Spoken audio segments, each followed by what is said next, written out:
Coming up with a new edition of Football Review and the Will Rickard Show. We got tons of high school football to go over. That is Week 10, the final regular season edition. Plus, we got a lot more to go over. And now your host, yours truly, is Will Rickard.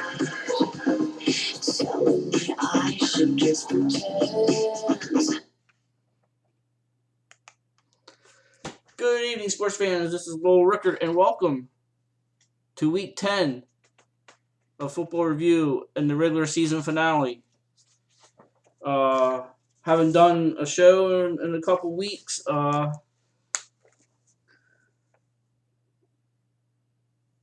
not going to get into it. Those were,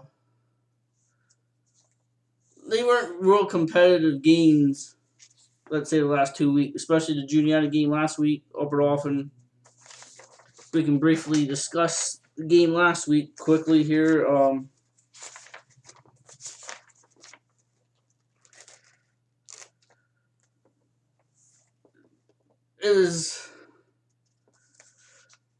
Millersburg got off to a quick start in the first quarter last week with 2 touchdown passes by Bird to Gregson and Hessen, but then the kickoff return by Bordner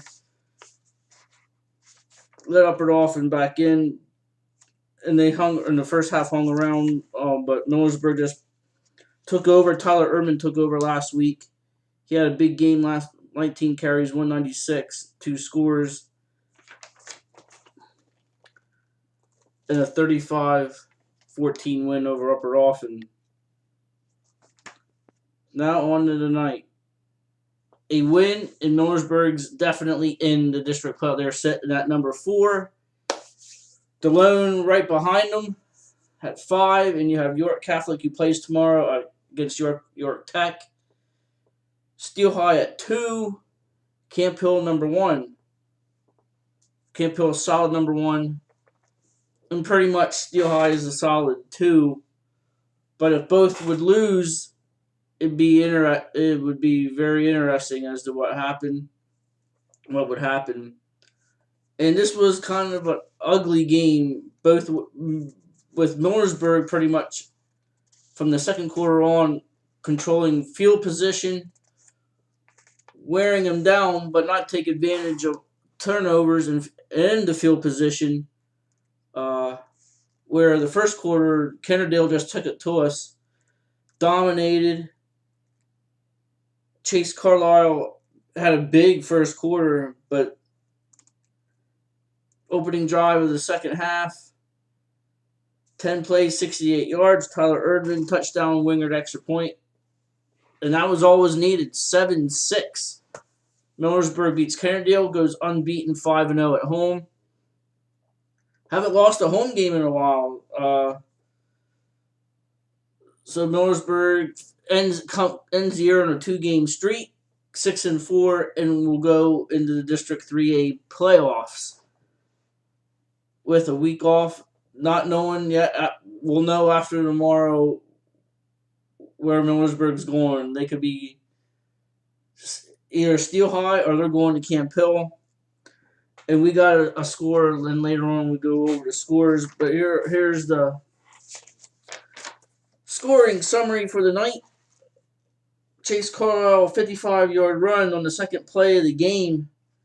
At 11-11, the kick was blocked, 6-0 Kennerdale. In just the first quarter alone, they ran for 142 yards. And Millersburg only had 81 yards of offense the first quarter.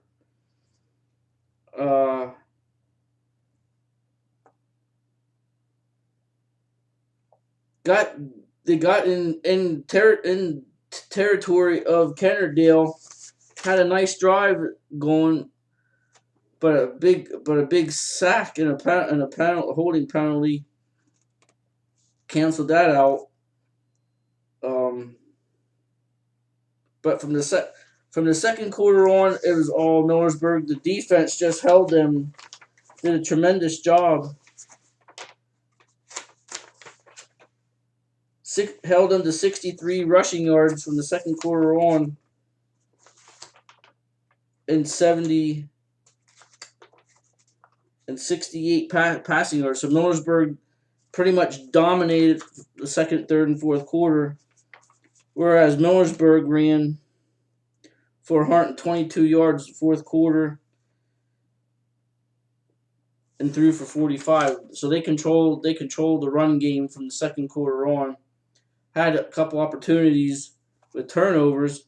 The lone score from Millersburg tonight, 7:21 of the third quarter, Tyler Urban on a 19-yard run, bird kick, and that is pretty much all she wrote. Millersburg 7-6. Your final stats are like this: 44 for 190 rushing Millersburg, 29 for 213 for Kennerdale.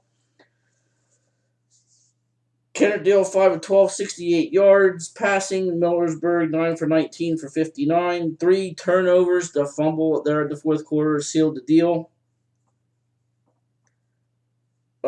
Penalties. I count all the penalties, but then the declined penalties are 0. So I have Millersburg 4 for 10. Kennerdale 5 for 25. Your top individuals go like this. Dan Brewer for Kennerdale, 5 of 12, 68 yards, 2 picks. Bird Wingard, 9 of 19, 59 yards and a pick. Chase Carlisle, 15 carries, 137 and a score. Tyler Erdman, 17 carries, 136 and a score. Leading receiver Tyler Hessen, 4 for catches, 33 yards. Chase Carlisle, 2 catches for 43. So there you have it.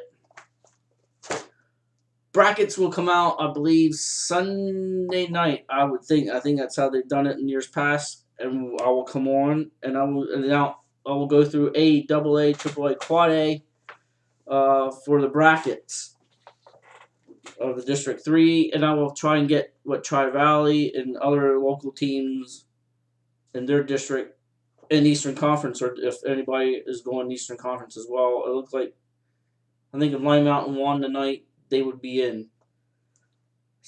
So let's find out. We'll go through some local scores first for the Tri-Valley League Championship. Newport at Tri-Valley tonight, 21-21 at one point. 35 unanswered. Newport 56-21. Newport undefeated. They win the Tri-Valley League Championship. Congratulations to Todd Rotharmel and the Buffaloes for winning the Tri-Valley League title. Juniata shut out Williams Valley 41-0. Halifax 47-7 over Pine Grove. EJ 17-7 over Lime Mountain. Susquehanna 55-22 over Upper Dauphin. In a shocking upset, kind of, Southern Columbia goes to Selinsgrove and win 21-14. Both were unbeaten going into the night. Lewisburg 13-12 over Mifflinburg. Roy Wall wins his second consecutive Lancaster Lebanon Section 3 title. 48-14 over Columbia. Now it'd be interesting if they get in, and they could be dangerous as a low seed. They had to forfeit the first 2 games as they used an ineligible player. Otherwise, they'd be unbeaten and a team to reckon with. Remember Du Bois, who was part of that 107-96 game? They get blown out tonight, 69-28 to Carson City. Camp Hill loses to Middletown tonight, 25-22. Littlestown 72-36 over Fairfield. Milton Hershey 56-6 over Trinity. Western part of the state, Washington 52-7 over Deer Lakes. South Fayette 56-0 over Brigattstown. Pittsburgh Central Catholic 49-0 over Upper St. Clair. Penn Trafford 56-7 over North Hills. Central Valley 59-14 over Laurel Highlands. Lakeland 52-14 over Western Wayne. Cedar Cliff over Redland 56-34. Erie Cathedral Prep 55-6 over Erie East. CD wins the Mid-Penn Commonwealth. 50th year in a row, 34-7 over CD East. Susquehanna Township 63 zip over James Buchanan, and Donegal 61-25 over Ephrata. So there you have it. When we come back, talk a little Penn State. They got a big game at Northwestern tomorrow. We'll try and get some. We'll talk some MLB, some managerial changes have occurred this week. As you can see, Eagles Cowboys this on Sunday night. Big game for both teams, but I think more so for Eagles to get some momentum for the rest of the year.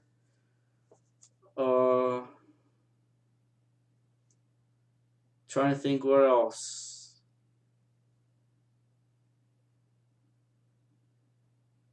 But that's it for now. So we'll take a break, and when we come back, we'll discuss that. This is the Lowell Rickert Show.